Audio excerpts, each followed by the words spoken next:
Saudações a toda a população de Leme, especificamente a categoria metalúrgica. Nós estamos aqui hoje, mais uma vez, o Sindicato dos Metalúrgicos, um grande prazer para poder trazer alguns esclarecimentos a respeito da nova reforma, da reforma trabalhista que vai entrar em vigor agora a partir do dia 11 de novembro. Então hoje está eu aqui, como presidente do Sindicato dos Metalúrgicos da cidade de Leme. Quero agradecer a presença aqui do Dr. Elan. Dr. Elan, que é o advogado do Sindicato dos Metalúrgicos de Leme e também é um vereador aqui da nossa cidade. Então nós viemos aqui para tentar esclarecer algumas dúvidas, quanto a essa reforma, que ela vai vir para mudar bastante a relação de trabalho, mudar bastante a vida do trabalhador, e vamos tentar entender um pouco mais o que vai ser isso, Então, enfim, vamos lá, doutor Elan, vamos falar com a população. Vamos trocar uma ideia com a população lemense aí. Isso. Estamos aqui hoje para tentar trazer um pouco mais de esclarecimento, dar um respaldo ao trabalhador metalúrgico e vamos fazer esse bate-papo aqui para que as pessoas possam entender um pouco melhor a reforma trabalhista. Até porque, doutor, é interessante a gente falar que dentro do nosso movimento sindical a gente tem uma organização a nível até nacional, a nível estadual também. Nós estivemos juntos participando de um congresso sobre essa matéria. Nós ficamos 3 dias estudando isso num congresso que a gente teve, com palestra de desembargadores a respeito do tema. Então a gente estamos estudando ainda e aprendendo, porque essa reforma ela é bastante ampla, porém a gente já está bem adiantado no tema e a gente consegue esclarecer sim bastante dúvidas. Sim, vamos estar aí à disposição de todos aí e vamos lá fazer esse bate-bola aí. Laércio, agora na questão do movimento sindical, o que você acha? Como vai ficar o movimento sindical com a reforma trabalhista? Olha, eu acho que o movimento sindical ele vai se fortalecer. Porque o que acontece? Se falou muito como fica o movimento sindical que se vai fragilizar. O que acontece é o seguinte: o sindicato que de fato trabalha, que está presente na vida do trabalhador, esse vai se fortalecer. Aqueles sindicatos que o trabalhador paga o imposto sindical, o famigerado imposto sindical, e ele nem sabe onde é o endereço do sindicato, esses estão fadados a falir, a morrer. Certo? Até porque o imposto sindical, muita gente fala, acabou o imposto sindical. Não acabou, ele deixou de ser compulsório. Ele não é mais obrigatório, ele é voluntário. Eu acredito que aquele trabalhador que vê o trabalho do seu sindicato e acha importante que o sindicato permaneça vivo e estruturado para poder atendê-lo, ele vai chegar no momento da voluntariedade de pagar o imposto, ele vai decidir. Eu acredito que ele vai decidir pela permanência, porque é o seguinte, a reforma trabalhista ela vem para mudar, vai mudar as leis e vai mudar para o sindicato, para o trabalhador e para a empresa. Não muda só para o sindicato, vai mudar para todo mundo. Então o sindicato se faz mais importante ainda na vida do trabalhador. Até porque tem a questão das convenções coletivas que elas são negociadas pelo sindicato, que são o quê? A gente tem convenções do mínimo com 86 cláusulas, tem várias convenções, tem convenção até com mais cláusula. Esse é o mínimo que tem, que são cláusulas mais favoráveis do que a própria CLT. Então isso é importante, está sempre tendo essas cláusulas mais favoráveis para o trabalhador e é importante a manutenção dessas cláusulas. Então para isso tem que ter o sindicato. Tem um dado bastante importante, doutor, que no país nós temos 17 mil sindicatos que eles são inscritos no Ministério do Trabalho, sindicatos ativos, 17 mil sindicatos de trabalhadores. Desses 17 mil sindicatos, 4 mil sindicatos nunca registraram um acordo coletivo, nenhuma convenção coletiva junto ao Ministério do Trabalho. Isso quer dizer, são sindicatos que não trabalham. Esses viviam exclusivamente do imposto. É aquele sindicato que o trabalhador não sabe nem onde é o endereço dele. Então esse de fato ele vai, ou ele aparece e começa a trabalhar, prefiro que aconteça assim, ou então de fato ele vai morrer. Uma questão interessante aí que você falou aí das convenções coletivas, é até já na própria reforma trabalhista, onde o negociado vai prevalecer sobre o legislado. Essa questão da convenção coletiva é uma garantia ao trabalhador, como você mesmo pontuou aí, que ela é até mais protetiva. Então aí a gente já entra no tema da reforma trabalhista. E quanto a isso, Laércio, qual o ponto positivo e um ponto negativo da reforma trabalhista? Qual você poderia pontuar aí pra gente? O ponto positivo, tem alguns pontos positivos. Ponto positivo, por exemplo, essa questão do negociado prevalecer sobre o legislado. Isso é bastante interessante porque isso daí na prática é assim, o que for negociado pelo sindicato representando os trabalhadores junto à empresa prevalece sobre o legislado. O legislado o que é? É a lei. Então hoje a negociação coletiva ela ganhou até mais poder, ganhou mais força. Isso dá para, por exemplo, atender peculiaridade de determinada empresa, determinada atividade, que antes a lei não permitia, tá certo? Correto. Então, quer dizer, as negociações coletivas elas vão ter mais força. Isso é um ponto extremamente positivo, tá certo? Um ponto negativo é a questão da liberação de gestante e lactante trabalhar em local insalubre. Isso eu não vejo não só como ponto negativo, eu vejo como um crime, né?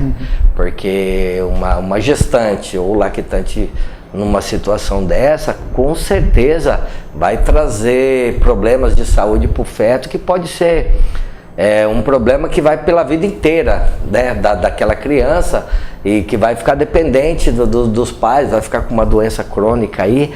E o que acontece? Isso na verdade é um crime, né? Não é nenhum ponto negativo da reforma trabalhista. E tem vários pontos, por exemplo, poder fracionar férias do trabalhador em 3 períodos. Isso é uma coisa que eu estava pensando, que é o seguinte: qual o objetivo da férias? É a pessoa descansar, não é isso? A pessoa descansar, ela recarregar as baterias para voltar numa nova jornada de mais 11 meses para frente, né? E se fracionar as férias do trabalhador, será que ele vai ter condições de realmente descansar, de se recompor? Então, esse também é um ponto que eu acho que não ficou muito legal. Você acredita que é um ponto aí, então, negativo? Sim, na questão das férias também aí, o que acontece? As férias, na verdade, já poderiam ser fracionadas em casos excepcionais. O que a reforma trabalhista trouxe pra gente não vai mais ser necessária essa excepcionalidade. As férias elas poderão ser fracionadas em até 3 períodos, sendo um período nunca inferior a 14 dias. Sim. E os demais períodos não sejam inferiores a 5 dias. Então, o que acontece? Eles tiraram essa necessidade de ser um caso excepcional para haver aí a fragmentação das férias. Sim. E lembrando também que isso daí vale para os trabalhadores menores de 18 anos e maiores de 50. Que era vedado pela lei anteriormente. Anteriormente a lei vedava isso daí. Sim. E agora também será permitido, então, o fracionamento dessas férias aí. E, Laércio, a questão da terceirização, o que a gente poderia passar para o pessoal aí? Olha, a terceirização também é uma precarização da força de trabalho. Até porque, vamos entender assim, na relação de trabalho existe o patrão e o trabalhador. A gente está colocando um terceiro nessa relação, correto? E aí esse terceiro nessa relação, o patrão ele não vai gastar mais dinheiro com essa relação por conta da entrada desse terceiro. E esse terceiro, para entrar na relação, ele tem que ganhar alguma coisa também. E ele vai ganhar de quem? Ele vai ganhar do salário do trabalhador, que já não é grande coisa. Então, até existe um estudo que o trabalhador terceirizado, o trabalhador terceirizado ele ganha em média 25% a menos do que o trabalhador efetivo da empresa. Então isso é uma precarização da mão de obra. Eu estou falando assim na parte financeira. Agora vamos para a parte prática. Você está dentro da empresa e você é um trabalhador terceirizado. Você presta serviço daquela empresa, eu estou falando na atividade fim, porque a atividade meio já é permitido antes da reforma trabalhista, né? É atividade meio. Agora atividade fim, que é a totalidade da empresa. Você trabalha e presta serviço daquela empresa, você recebe ordens diretas daquele encarregado daquela empresa. É ali que você tem que cumprir, tem a questão da hierarquia. Mas quando você vai reivindicar alguma coisa para você, por exemplo, aquele reajuste salarial, tem a database, que é o sindicato que cuida, e tem aquele reajuste salarial que o próprio trabalhador conversa com a empresa. A hora que ele for falar com o encarregado, o que ele vai falar? Não, mas você não é funcionário nosso. O encarregado vai ser da empresa, você é de um terceiro. E uma empresa, por exemplo, lá de São Paulo, que terceiriza a mão de obra, ele contrata de lá, quer dizer, o teu patrão de fato, onde você pode buscar respostas das suas necessidades pessoais, porque a coletivo o sindicato cuida. Aí ele vai falar, não, mas eu não sou seu patrão, infelizmente eu não posso te ajudar.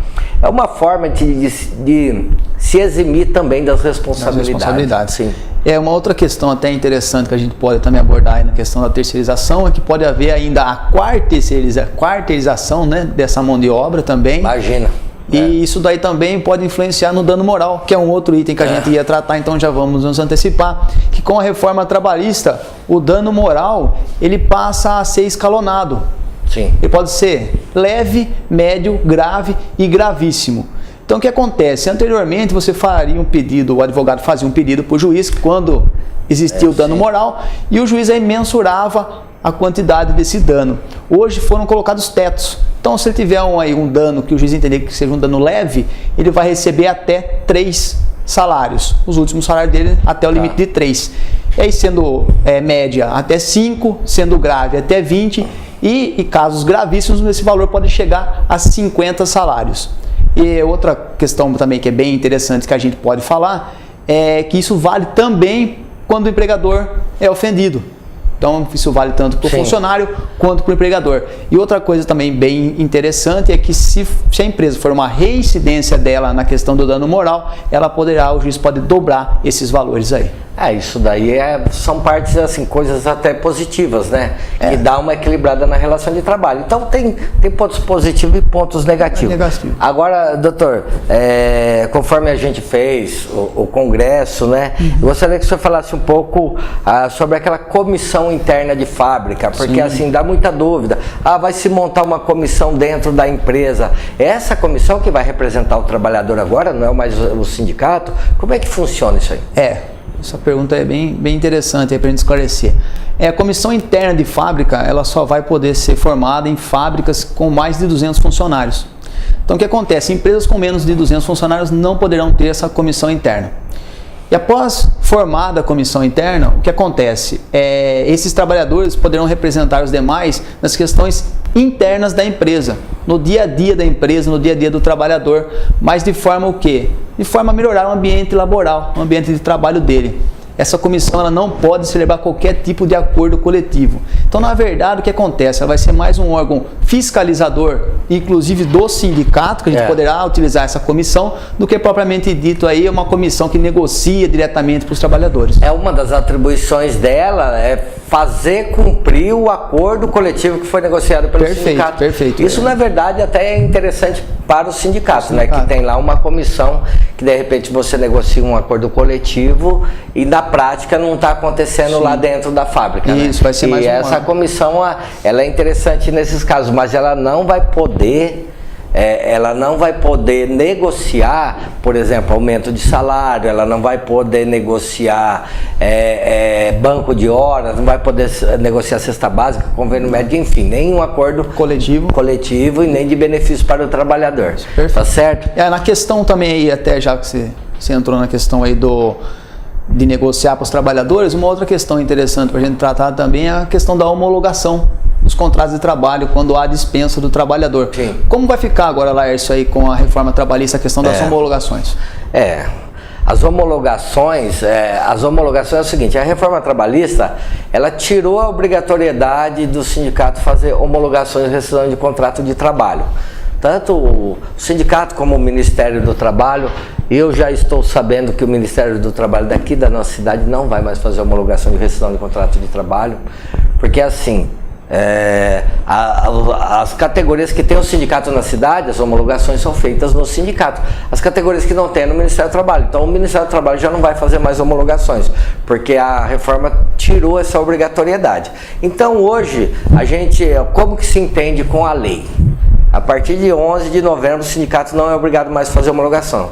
Porém, a gente imagina o seguinte, nós temos aqui a Convenção Coletiva do Trabalhador, que é as regras, as cláusulas sociais e econômicas, além da lei. Além da legislação, tem essas convenções, que nós temos total domínio sobre ela. Então, nada melhor do que o sindicato da sua categoria de fazer essa avaliação nessa rescisão, se está tudo certo, se o trabalhador não está sendo lesado no momento da demissão.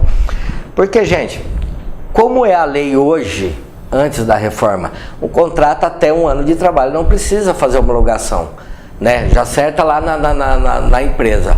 Acima de 1 ano só que faz homologação. A reforma trabalhista trouxe tirou a obrigatoriedade qualquer tempo de contrato não fazer mais homologação.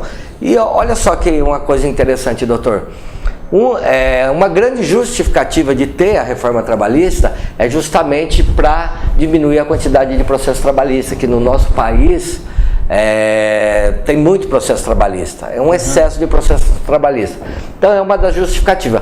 Porém, o sindicato, por exemplo, aqui, a gente recebe a documentação desse cara que saiu da empresa, o termo de rescisão de contrato de trabalho, a gente tem um departamento que faz a averiguação se todas as verbas estão ali contidas. Por exemplo, olha que coisa interessante, quando o trabalhador sai da fábrica, por exemplo, nas categorias metalúrgicas, tem um documento que é o PPP, Perfil Profissiográfico Previdenciário, que esse documento é importante no momento da aposentadoria daquele trabalhador. E aqui na nossa homologação é exigido que entregue esse documento para o trabalhador no momento que ele sai da empresa. Não sendo feito no sindicato, a empresa vai entregar esse documento para o trabalhador? Quase certeza que não. Provavelmente não. Tá certo? Correto. Provavelmente não vai entregar esse laudo para ele. Aí depois de 10, 15 anos que ele saiu dessa empresa, ele vai aposentar, ele precisa desse documento. A empresa não existe mais, a empresa mudou de cidade, ou o próprio trabalhador mudou de cidade. Correto. Com a gente aqui, a gente faz homologação, toda a documentação está em poder dele. Fica uma cópia no sindicato. Se ele mudou de cidade, ele vai levar com ele. Se ele perdeu, ele pode procurar aqui, que a gente tem aqui. E esse é uma coisa que atrapalha no momento da aposentadoria. Voltando às verbas, a gente faz a averiguação. Se tiver algum equívoco, a gente já corrige ali, tá certo? A gente tira todas as dúvidas do trabalhador. Como eu disse, contrato até 1 ano é uma coisa até simples, não tem muito problema de entender. Mas um contrato de 8 e 10 anos, gente, é uma vida. É uma vida. 8 a 10 anos, 15 anos numa empresa. Aí o que vai acontecer? Vai acertar lá na empresa, aí tem a questão da sazonalidade, né? Porque assim, a verba rescisória depende muito do momento, do período dispensa. Do ano da dispensa, né? Dispensou o trabalhador em janeiro, ele acabou de receber 13º em dezembro, 13º não tem nada na rescisão, não tem para receber. A empresa deu férias no final do ano, já pagou as férias também, ele não tem férias para receber. Ele vai ter ali saldo de salário, que é pouquinha coisa e tal, um aviso prévio. O que vai acontecer? Essa longevidade do contrato de trabalho dele vai dar resultado de um dinheiro maior no FGTS, no Fundo de Garantia por Tempo de Serviço. Correto.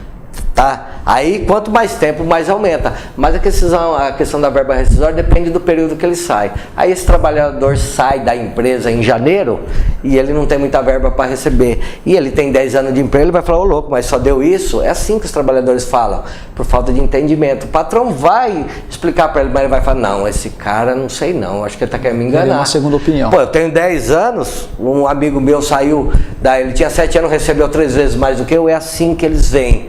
Aí ele vai ficar com dúvida. Só que o amigo dele saiu em novembro, tinha o 13º inteiro para receber, enfim. Aí o que acontece? Vai ficar com dúvida, ele vai procurar um advogado e o advogado vai convencê-lo a entrar na justiça.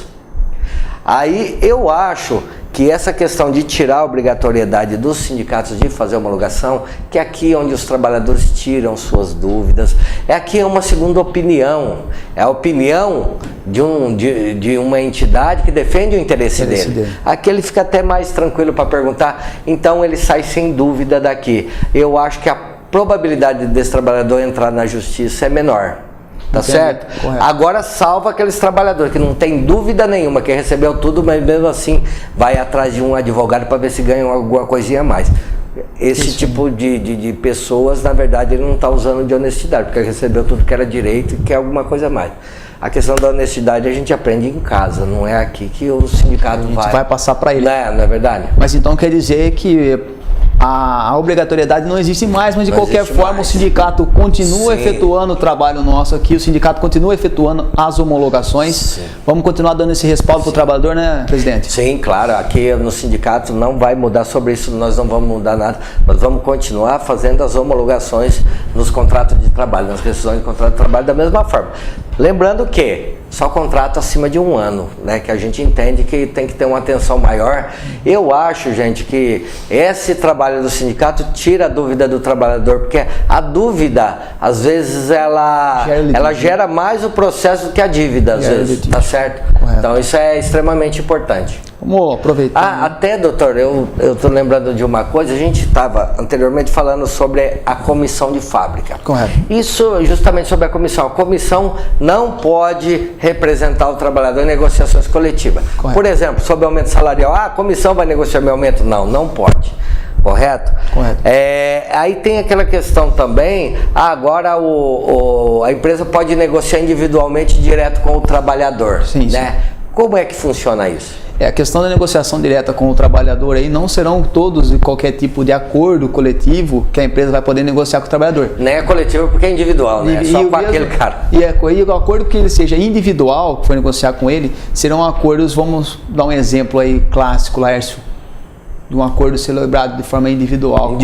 Individual com aqui que na nova reforma trabalhista eu acredito que seja o banco de horas. O banco de horas. O banco de horas seria um acordo legal aí que a pessoa pode fazer pode ser individual. Individualmente, e desde que ele seja aí essas horas que comporão o banco de horas sejam até o limite de 6 meses aí para elas serem repostas. Se essas horas do banco de horas tiverem que ser mais de 6 meses o limite, obrigatoriamente tem que haver aí a questão do acordo coletivo com o sindicato, não poderá ser com a... quer dizer, só pode fazer acordo individual diretamente com o trabalhador, acordo de banco de hora de 6 meses. Mais de 6 meses tem que ser com o sindicato.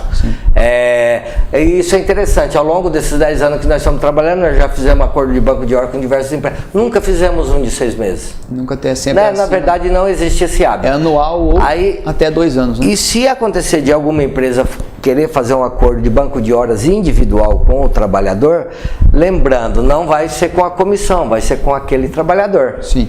Agora, por exemplo, a empresa pode individualmente celebrar um reajuste salarial direto com aquele trabalhador, que hoje é com o sindicato, para celebrar um reajuste salarial de data base uma vez no ano. Pode ser diretamente com o trabalhador? A questão do reajuste salarial direto com o trabalhador, ela poderá sim ser feita, desde que esse trabalhador que vai oferir o reajuste diretamente com a empresa, ele tenha um curso superior e também que ele tenha a questão do salário dele tem que ser acima de 2 tetos da Previdência Social. Então o que acontece? O teto da Previdência Social hoje é R$ 5.531. Então dá mais de 11 mil. Então dá mais de 11 mil. Então o trabalhador ele tem que ter curso superior e ganhar mais de 11 mil reais. Esse trabalhador, sim, ele tem a competência para negociar diretamente essa questão com a empresa. Sim, doutor, mas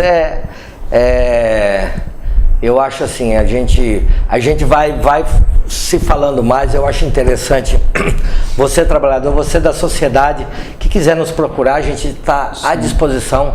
Hoje se faz mais importante o movimento sindical, e uma coisa importante, com essa questão aí do imposto sindical, ele passa a ser voluntário e não mais compulsório.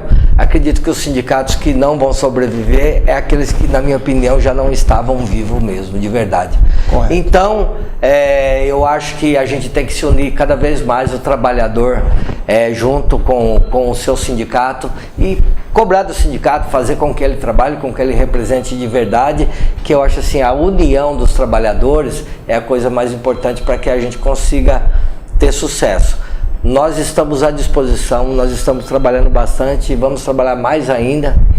E estamos aqui mais estruturados do que nunca para poder representar o trabalhador lemense, trabalhador metalúrgico da nossa cidade, entendendo que o nosso sindicato também tem uma responsabilidade social com o município. Estamos presentes em diversos órgãos aí para poder amparar a cidade.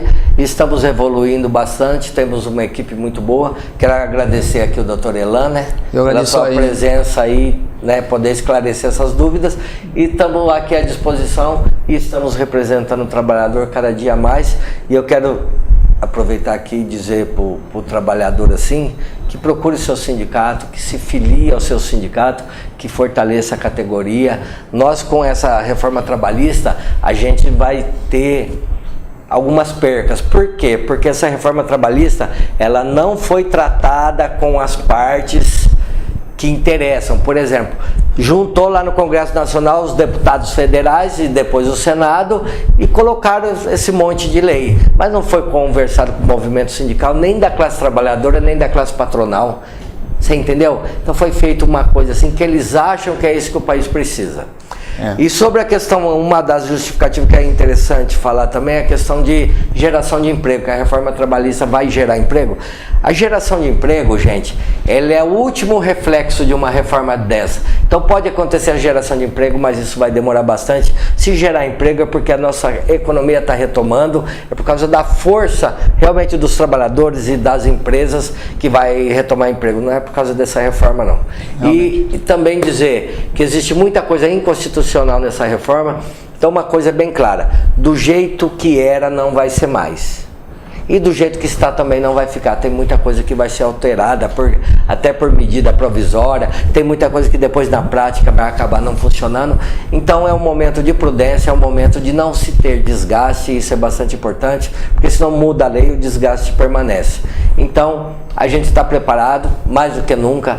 E eu acho assim, esse sindicato ele é movido a desafios e nós temos mais um desafio pela frente, que é o nosso combustível. Não é isso aí, doutor? Perfeito, Laércio. Aí eu agradeço o convite, estamos sempre à disposição aqui no Sindicato dos Metalúrgicos aí, para todos os trabalhadores da nossa base, né? E venham para cá, venham conhecer, tragam suas dúvidas, vocês terão um amparo, estamos estudando para isso, cada vez mais a gente vai evoluindo. Sim. E juntos aí vamos dar um respaldo para o trabalhador que ele merece, sempre de portas abertas. Sim, é isso daí, eu quero deixar para vocês o nosso slogan, que sempre, desde quando nasceu o sindicato, sindicato forte é sindicato com o trabalhador. Saudações a todos. Obrigado.